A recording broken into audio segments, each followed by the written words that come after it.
സമരം ഘടിപ്പിച്ച കൊച്ചി മുനമ്പം ഭൂസംരക്ഷണ സമിതി സമരത്തിന്റെ 350-ാം ദിനം പിന്നിടുന്ന നാളെ 350 സമരസേനാനികളെ സംഘടിപ്പിച്ച് കൊച്ചിയിൽ നിരാഹാര സമരം സംഘടിപ്പിക്കും. വിവിധ സാമുദായിക നേതാക്കളും സമരത്തിന്റെ ഭാഗമാകും.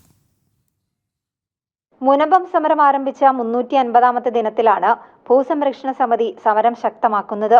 മുനമ്പം തീരപ്രദേശത്തെ 610 കുടുംബങ്ങളുടെ റവന്യൂ അവകാശങ്ങൾ റവന്യൂ വകുപ്പ് നിയമവിരുദ്ധമായി നിഷേധിച്ചത് പിൻവലിക്കണം.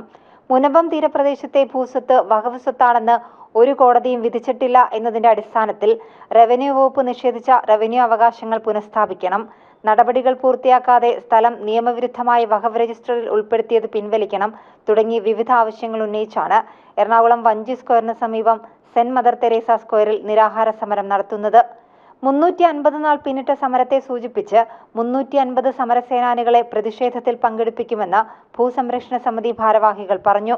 നമ്മളുടെ ഈ പ്രക്ഷോഭങ്ങൾക്ക് തുടക്കം കുറിക്കുന്നതിനെ കുറിച്ച് ആദ്യമായിട്ടൊരു സമര സമീപനം ആരംഭിക്കപ്പെട്ടത് എറണാകുളത്ത് വെച്ചായിരുന്നു. അതിന്റെ വാർഷികമാണ് ഇപ്പോൾ ഈ സെപ്റ്റംബർ 27 വരുന്നത്. അപ്പോൾ അതിനോടനുബന്ധമായിട്ട് ആണ് ഇപ്പോൾ ഈ പ്രതിഷേധ സമരത്തിന്റെ ഭാഗമായിട്ട് നടന്നുകൊണ്ടിരിക്കുന്ന നിരാഹാര സമരം.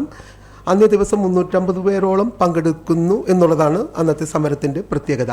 വരാപ്പുഴ അതിരൂപത arch bishop doctor Joseph Kalathiparambil, SNDP legal adviser Rajan Babu, Santhigiri മഠാധിപതി സെക്രട്ടറി സ്വാമി ഗുരുരത്നം ജ്ഞാനതപസ്വി എന്നിവർ സമരത്തിൽ പങ്കാളികളാകും.